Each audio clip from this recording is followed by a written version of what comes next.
let's graph a piecewise function. So looking at the next example on our packet, we have f of x is defined to be x squared minus 2 if x is less than 1, and the square root of x minus 1 if x is greater than or equal to 1. And if is capitalized is usually not supposed to be that. That's just a little typo, so don't mind that. If you were wondering why it's capitalized here, not capitalized, italicized here and not before, that's just a typo. It's not supposed to be italicized. Okay, so if we wanted to know how to graph it, well, we can always start from square one, which is, well, create a table of values, plug in some numbers, kind of like we did in the previous video, and then see what we're dealing with. Plot the points, connect the dots as best as we can figure. And so I wanted to, show you a few tips, and there are a couple little details of this.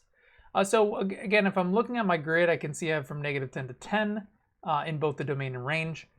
And examining f of x, we can see the domain of each piece. Well, one is going to happen if x is less than 1, and the other is going to happen if x is greater than 1. And how I imagine that is that there's going to be somewhat of a rift on the graph at 1, because that's sort of like the switching point, or the point at which I'm changing from one to another. So I can kind of imagine that this graph is going to be occurring when x is less than 1 up until that point. So whatever that's going to look like is going to happen on this part of the graph. And then the right part of the graph is going to happen, when x is greater than or equal to 1, which will look like this. So it's sort of going to look like a split, or there's going to be a change in the shape at that point, though we don't usually graph that. We don't graph a line there. I'm just sort of, there's this visualization process that I'm going through where I'm kind of going to be imagining a piecewise function comprised of two components, and it's going to be split vertically at the transition point, or the boundary from the first to the second, which is, I can read that's just going to happen at 1 in this case. But basically what I would probably start by doing is graphing some points near the boundary point. So maybe -2 to 4 or something. Just get a few points going, look at what I'm dealing with, and just sort of randomly choose some x, y points to get started. But I'm going to just start with -2 and increase by 1, just to sort of get a sense of what I'm starting with. And then, if I need to make some changes or find more points, I can do that after. And what I like to do with my piecewise function is put a little split in my table to make sure to remind myself that, okay, so when x is less than 1, I'm going to be using this first formula, and then when x is greater than or equal to 1, I'm going to be switching or flipping to my other one. And that's, I'll just make a little line separating the two pieces. But that's not normal to do, but, that's just a helpful reminder to myself. But let's start with 0, because 0 is always easy. 0 should go into the first piece, which would leave me with 0 squared minus 2, which is just -2, -2. Plugging in -1 would give me 1 minus 2, would be -1. And plugging in -2 would give me 4 minus 2, which is 2. And so, and again, we're going to get into parabolas very shortly. This is going to have the shape of a parabola, because when you're squaring x, it doesn't change at the same rate, and it gives us that, parabolic shape. And I'll go ahead and graph the points that I know. I know 0, -2, -1, -1, -2, 2. And it might help to keep going a little bit further. Like if I was to plug in -3, that would give me 9 minus 2, which would be 7. So -3, 7 would kind of come next as I'm moving towards the left. And -4 would give me 16 minus 2 is 14. So by the time I go to -4, it's going to be off the grid, and it's not going to really appear in my graph. But what I can kind of tell is I got this shape as I move to the left on that piece, and it's going to go up that way. Let me try to do that a little bit better. Sorry, my tablet, I need to zoom in a bit here in order to draw a little bit more effectively, but something like that on the left-hand side. Now, when I switch over to the second piece, 1, 2, 3, 4, it's going to be plugged into the square root function instead. So if I plug in 1 in here, this would give me 1 minus 1 is 0. Square root of 0 is 0. So I'll go ahead and fill that in on my table. 0 when I plug in 2 into this, I would get square root of 2 minus 1, which is square root of 1, which is 1. Then if I keep going, 3 would give me square root of 3 minus 1 is square root of 2. Square root of, if I were to plug in 4, that would give me 4 minus 1 is 3, root 3. And if you remember about a lot of square roots, is certain square roots don't have a very pretty calculation, because in order to find the square root of a number, we need to figure out, well, what number squared makes this number. And with anything which is not already a number squared, it's always going to yield an irrational result. In this case, a number you might have, remember this is somewhere around 1.4 and 1.7, but you could always use a calculator to approximate the value of those roots. Because obviously I'm not expecting you to have those values memorized, but I'll just write that's approximately 1.4, approximately 1.7. But what I usually recommend with root functions or radical functions, another term for it, is to pick values that would produce whole answers or rational results. So like 3 and 4, I might just skip those completely when I'm trying to find points, but I might move on to say values such as 5, because right, if I were to plug in 5 into f of x, that would go into the second piece, and that would be, because it's minus 1, right? 5 minus 1 is 4, and the square root of 4 is just going to be 2. Or I might jump to 10 next, because 10 minus 1 is 9, and the square root of 9 is 3. So my point is some numbers are a little bit easier to graph on your grid, and certain values which produce, non-squares are a little bit worse. But whatever, it doesn't really matter. That's way more points than we even need to get going. Let's go ahead and graph what we have. Well, we have 1, 0. We have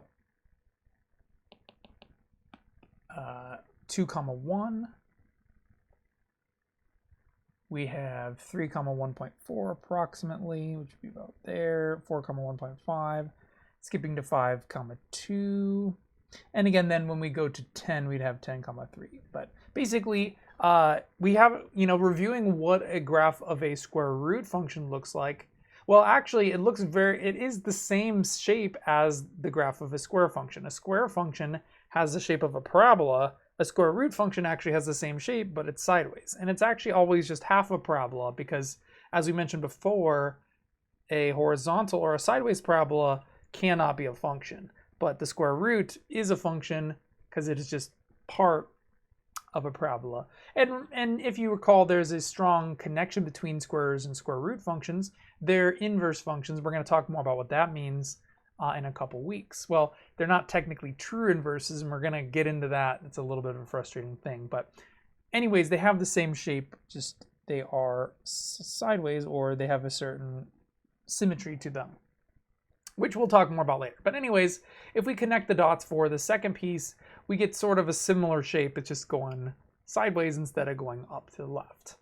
And we're basically done. Well, there's one last little thing I wanted to mention about the graph of a piecewise function, which is that technically when I'm graphing using whole numbers like this is not exactly the full story. Because if we really examine this interval for the first piece of the function, it says it's x squared minus 2 if x is less than 1. And notice how I went all the way up to 0, but technically there's a lot more numbers as we approach 1, right? And if I'm looking at my graph here, the question is, well, what happens between 0 and 1? Is that, how do I connect these together? How do they connect? Or do they connect at all? And that's kind of depends on the function, but a lot of times they will not connect together because they're just different. They often have a gap or break in their curve. Because, well, if you wanted to know, well, what's going to happen in the middle? Well, technically that's part of the first piece, because this goes all the way up until 1, but does not include 1. So say, for example, I was thinking, well, what about at 0.5? Well, that would 0.5 is less than 1, so I would still use this.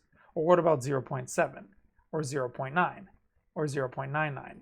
But basically my point is, in this interval, all of those numbers are going to be put into the first function.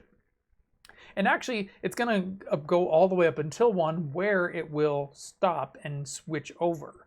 So summarizing, like, how do we actually graph the graph? Well, what is the best way to do this is actually, if you do see what happens to the first function at x is equal to 1, which technically it doesn't go there, but that's going to be what we call the boundary point of that first piece.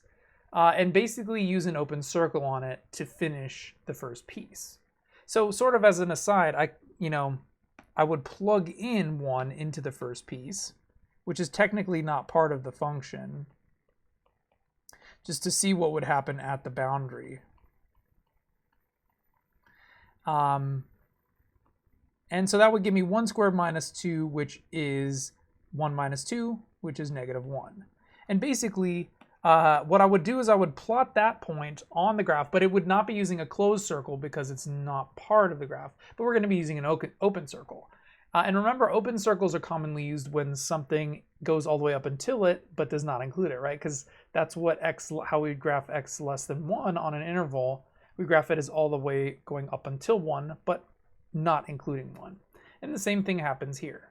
So basically, I'm going to put an open circle on that point,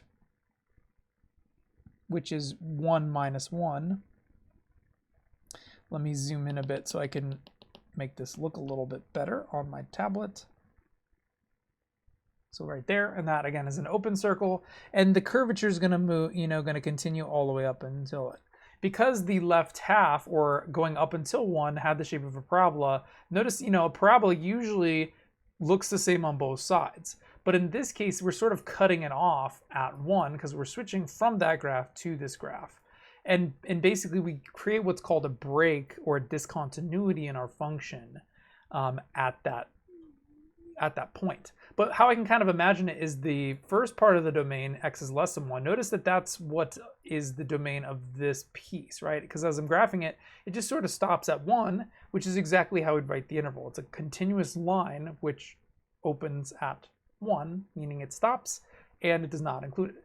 And then when I switch over to 1 inclusive, it's this part of the curve includes a solid point because this one's part of the graph. And another thing is this actually does pass the vertical line test because only one of these is shaded and one is not. So if I were to draw a vertical line through this part of the function, it does pass because it only intersects it in one point, because an open circle does not count as part of it. So anyways, it will pass the vertical line test and remain a function as we're using the notation. But there's a lot of little nuances to piecewise functions.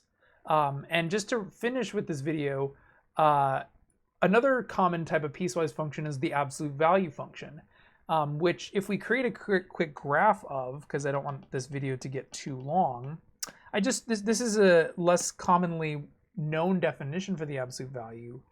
But if you think about how an absolute value function will work, like just say we're going to graph from negative 2, negative 1, 0, 1, 2. And we're going to be plugging it into h of x, which is equal to absolute value x. Well, 0, if I plug that in, would just be 0. Absolute value of 1 is 1, absolute value of 2 is 2. But if I were to plug in negatives into the absolute value, the absolute value makes the outcome positive. So the absolute value of negative 1 and negative 2 is just 1 and 2.